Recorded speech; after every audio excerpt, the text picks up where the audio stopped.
Olá, eu sou a professora Girlene de Castro, da Unidade Centec, e fui orientadora, em conjunto com o professor Rodrigo Lobo Leite, do trabalho intitulado Análise Físico-Química e Microbiológica de Mel de Abelha comercializado em Contagem.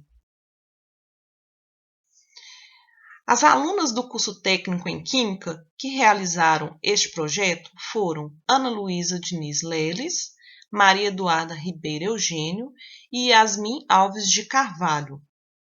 Neste seminário, elas abordarão as experiências que tiveram no Centec como alunas de iniciação científica, demonstrando algumas análises que identificam a possível adulteração e contaminação do mel de abelha. Espero que todos vocês aproveitem bastante desse seminário. Oi, eu sou Ana Luísa, eu formei no Centec em 2019 como técnica em Química e eu vou falar um pouquinho agora sobre a introdução do projeto.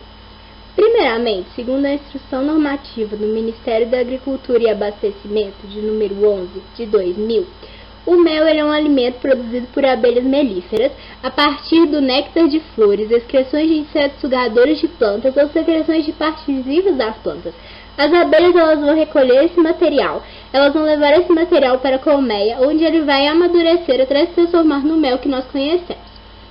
A composição do mel ela não é uma coisa fixa, ela vai sempre variar de mel para mel. Essa variação ela vai acontecer principalmente em decorrência do tipo de flor utilizada, o tipo de abelha que produziu aquele mel, o tipo de solo presente naquele lugar, o tipo de clima, a umidade do ar, enfim, são diversos fatores que vão influenciar nas características organolépticas do mel.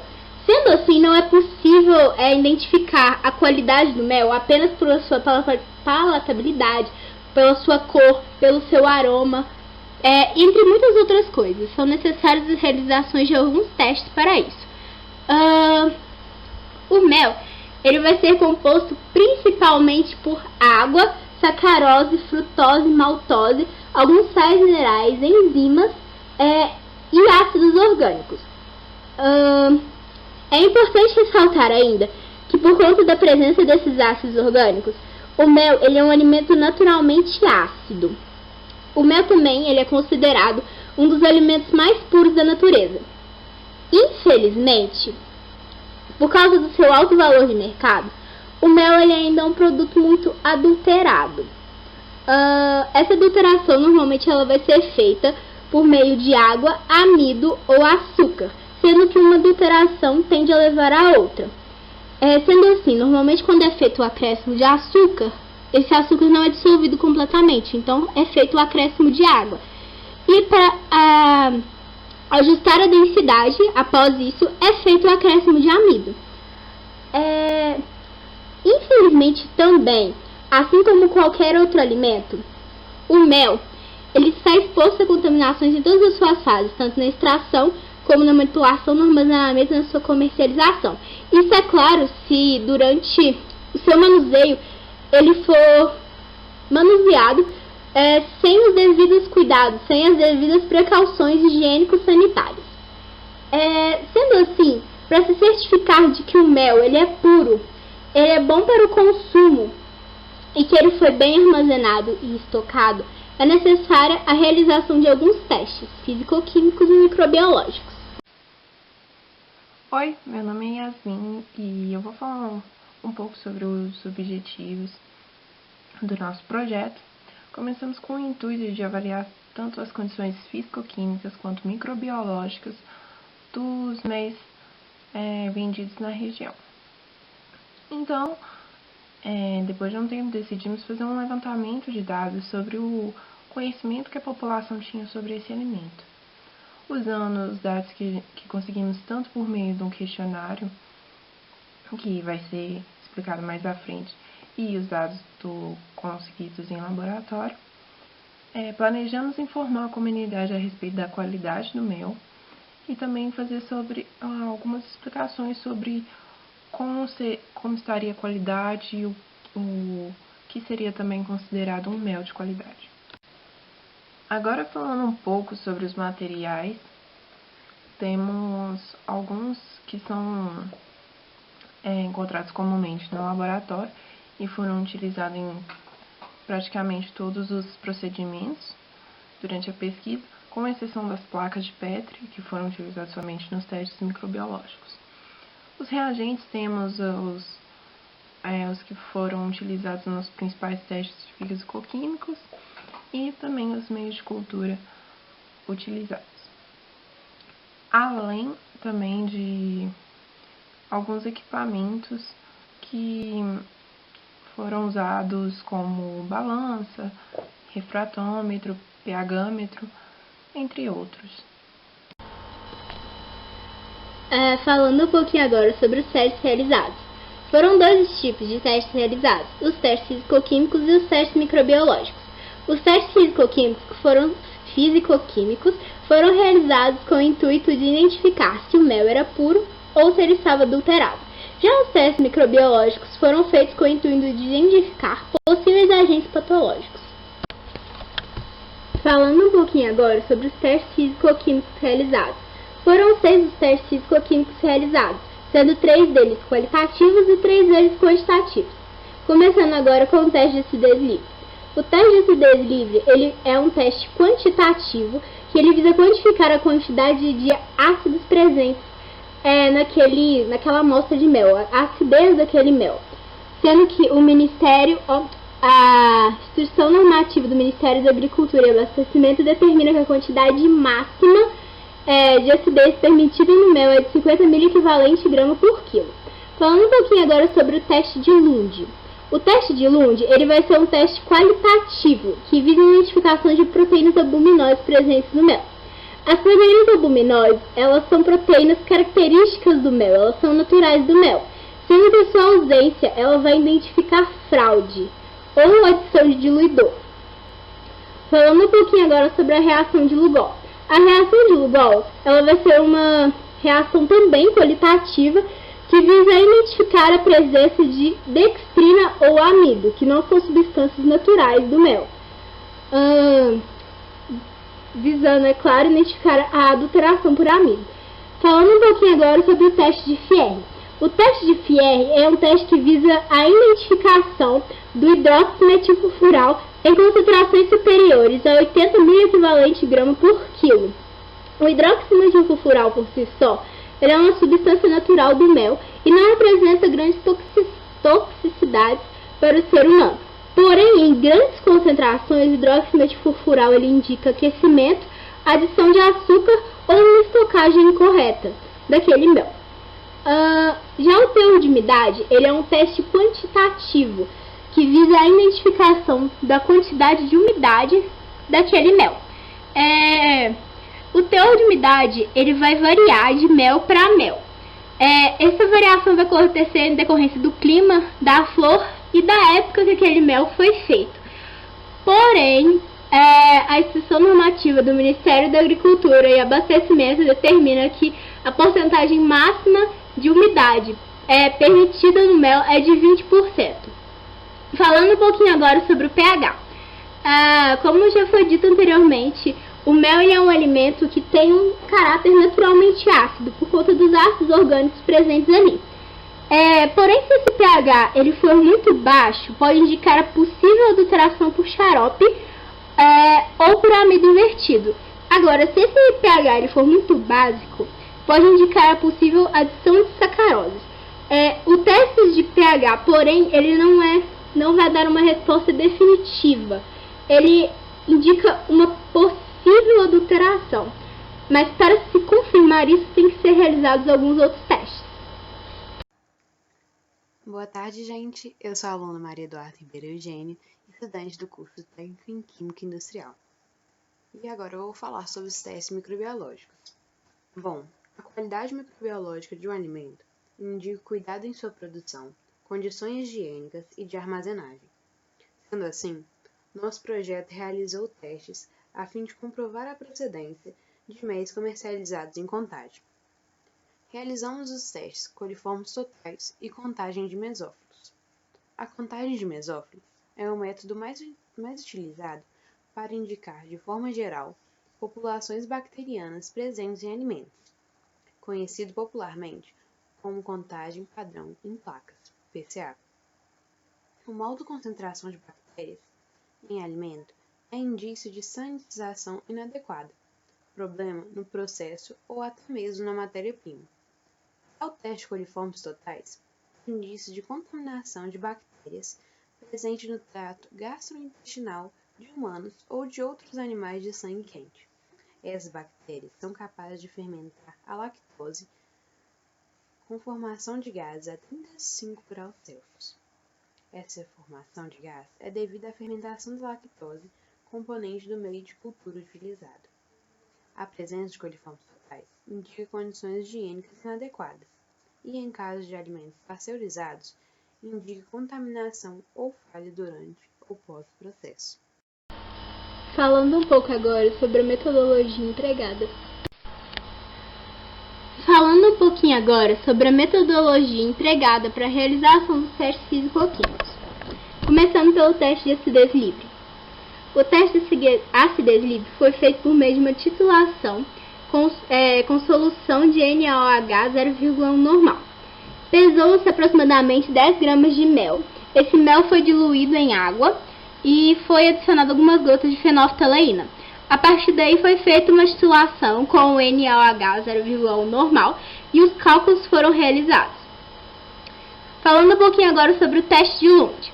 No teste de Lund, foi feita uma reação do mel com ácido tânico para a precipitação dessas proteínas albuminosas. Foi feito da seguinte maneira: 2 gramas de mel foram diluídas em aproximadamente 20 ml de água. Essa solução foi então transferida para uma proveta com tampa. A partir daí, adicionou-se 5 ml de ácido tânico. Após isso, completou-se essa proveta até a marca dos 40 ml. Esperou-se por um período de 24 horas e a partir daí foi feita a leitura. Espera-se que, caso o mel seja puro, ele apresente um precipitado que vai ter de tamanho de 0,6 a 3 ml. Caso esse mel seja adulterado, esse precipitado ele vai apresentar um tamanho inferior, um volume inferior a esse 0,6 ml, ou não vai apresentar precipitado algum. Falando um pouquinho agora sobre o teste de Lugol. O teste de Lugol ele é uma reação, Falando um pouquinho agora sobre a reação de Lugol. A reação de Lugol ela vai ser realizada por meio do uso do Lugol. Serão dissolvidos 10 gramas de mel em 20 ml de água. Essa solução vai ser levada a banho-maria por um período de 1 hora. Após esse tempo, será adicionado meio ml de Lugol a essa solução e será feita uma análise da cor. Caso essa solução tenha em sua composição a presença de amido, ela irá adquirir uma coloração azul intensa. E caso essa mistura, essa amostra de mel, não possua esse amido, ela vai continuar da mesma coloração amarelada. Falando um pouquinho agora sobre o teste de Fierre. O teste de Fierre ele é realizado com o auxílio da solução clorídrica de ressorcina 1%. Ele é feito da seguinte maneira: 10 gramas de mel são dissolvidos em uma certa quantidade de éter etílico. A partir daí evapora-se o éter e quando esse éter já está evaporado, são adicionadas 5 gotas de solução clorídrica de ressorcina 1%. Aguarda-se então de 30 a 10 minutos para a leitura do resultado. Espera-se que, caso o mel seja puro, a amostra irá adquirir uma coloração amarronzada. Caso tenha uma concentração de hidroximetilfurfural superior a 80 miliequivalente grama por quilo, a amostra adquirirá uma coloração vermelha intensa, vermelha cereja. Falando um pouquinho agora sobre o teste de teor de umidade. O teste de teor de umidade ele é realizado com o auxílio do refratômetro de Abdé. É colocado um pouco da amostra de mel sobre o refratômetro e a partir daí é feita a leitura e procura-se o resultado na tabela de Chataway. Falando um pouquinho agora sobre o teste do pH, do potencial hidrogênio iônico, ele vai ser realizado com o auxílio de um pHmetro. São diluídas 10 gramas de mel em uma certa quantidade de água e a partir daí é feita a leitura. Para os testes microbiológicos, utilizamos como referência o Manual de Método de Análise Microbiológica de Alimentos e Água. Para a contagem de mesófilos, desinfectamos a superfície da embalagem com álcool 70%, coletando 1 ml da amostra, semeando primeiramente em tubos contendo 9 ml de água pectinada, 0,1%, diluindo sucessivamente até 10 a -3. Com 1 ml das respectivas diluições, em uma placa de Petri, adicionamos a alicota e logo após 20 ml do meio PCA. Aguardamos então 48 horas para realizar a leitura, listando o meio com uma temperatura entre 35 a 37 graus Celsius. Esse processo é realizado em duplicata para cada diluição, selecionando assim as diluições com crescimento entre 25 e 250 unidades formadoras de colônia por ml, UFC por ml, fazendo a média aritmética entre as placas em duplicata. Já o teste de coliformes totais é realizado a mesma desinfecção, semeadura em água peptonada e diluição até 10 a -3. Após esse processo, coletamos 1 ml de cada diluição e transferimos para uma série de 3 tubos de ensaio contendo tubos de Durham.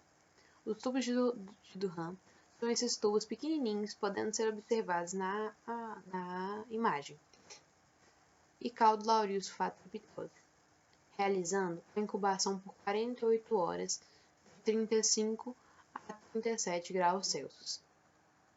A produção de gás no tubo de Durham indicará resultado positivo, ou seja, presença de micro-organismos.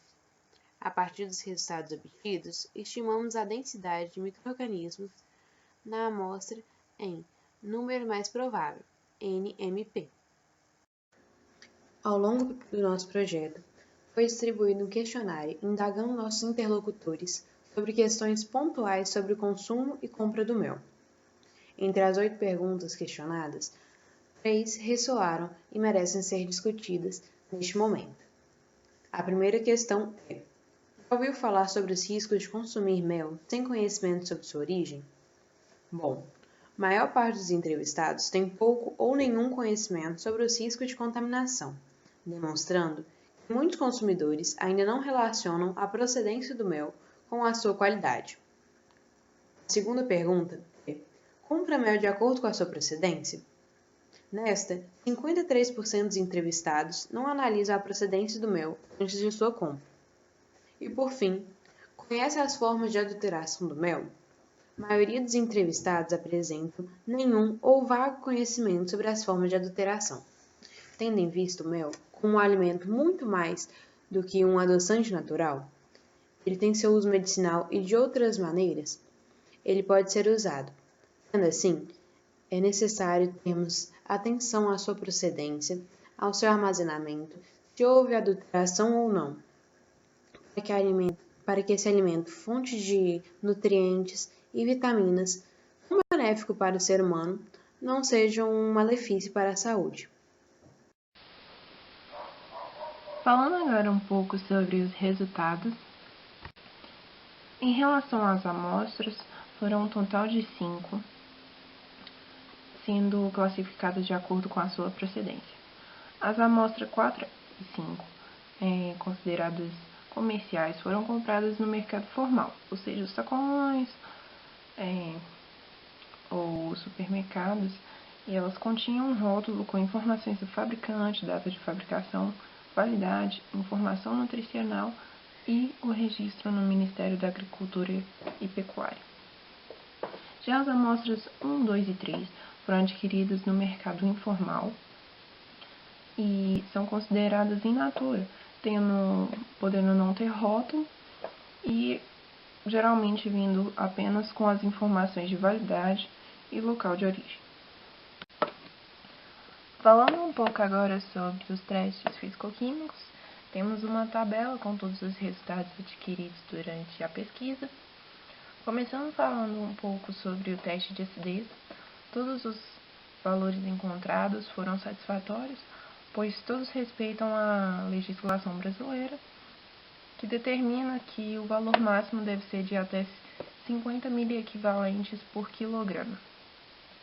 Já a diferença que podemos observar entre o valor obtido da amostra 4 e o valor da amostra 2 pode ser devido aos ácidos orgânicos no mel virem de diferentes fontes. Com relação ao pH, este costuma estar em torno de 4, e apesar de não ter uma legislação vigente e nem mesmo uma obrigatoriedade como indicador de qualidade, em algumas pesquisas afirmam, de que valores muito elevados ou muito baixos para o pH podem indicar o acréscimo de adulterantes. O teor de umidade também apresentou valores satisfatórios, respeitando também a legislação brasileira vigente, na qual o valor máximo permitido é de 20%.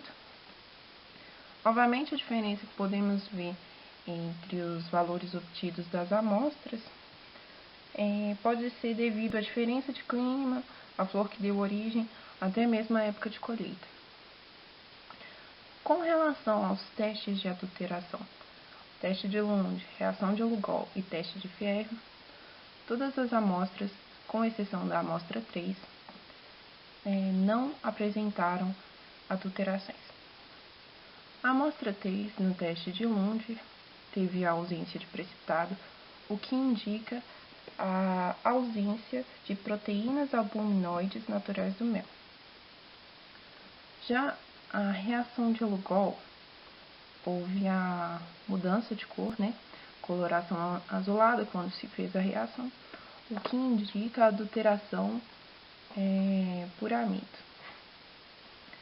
No teste de Fierro também temos uma mudança de cor, a qual desta vez foi vermelho intenso, que indica que o mel teve aquecimento ou adição de açúcar comercial, ou até mesmo, em alguns casos, podendo ter sido uma estocagem em lugares muito quentes. Há também a suspeita na amostra 3, devido ao teste positivo na reação de Lugol, de que possa ter tido a adição de água, já que o amido geralmente é acrescentado para corrigir a viscosidade do mel. Então, levando em consideração todos os resultados, podemos dizer que somente as amostras 1, 2, 4 e 5 foram aprovadas. Podemos ter em mente, então, de que 1 a cada 3 amostras in natura compradas no mercado informal contém adulterantes. Como resultado dos testes microbiológicos, houve presença de coliformes com valores de NMP superiores a 1,1 a 10 a 3 nas amostras 1, 2, 3, que são as amostras in natura, indicando contaminação no processo de fabricação das respectivas amostras. Já nas amostras comerciais, não apresentaram indícios de contaminação. Já nos testes de contagem de mesófilos, houve crescimento de colônias apenas na amostra comercial número 5, tendo seu valor igual a 4,5 a 10 a 2 FC por ml. A partir dos testes realizados perante os critérios microbiológicos, somente a amostra comercial número 4 foi aprovada, apresentando condições higiênico-sanitárias satisfatórias. Agradecimentos. Gostaríamos de agradecer primeiramente à FUNEC por disponibilizarmos essa experiência maravilhosa de tornar possível o nosso projeto acontecer. Agradecemos também aos nossos professores Antônio Salvador Peixoto e Jefferson Rodrigues por doar-nos as amostras de mel para analisarmos. Agradecemos aos nossos professores e orientadores, todos que nos ajudaram com seu conhecimento e incentivaram esse projeto. Sem vocês nada seria possível. Agradecemos também a todos que estão assistindo e a todos que ajudaram de alguma maneira, direta ou indiretamente. A todos vocês, meu muito obrigada. Aqui estão nossas referências bibliográficas utilizadas durante todo o trabalho.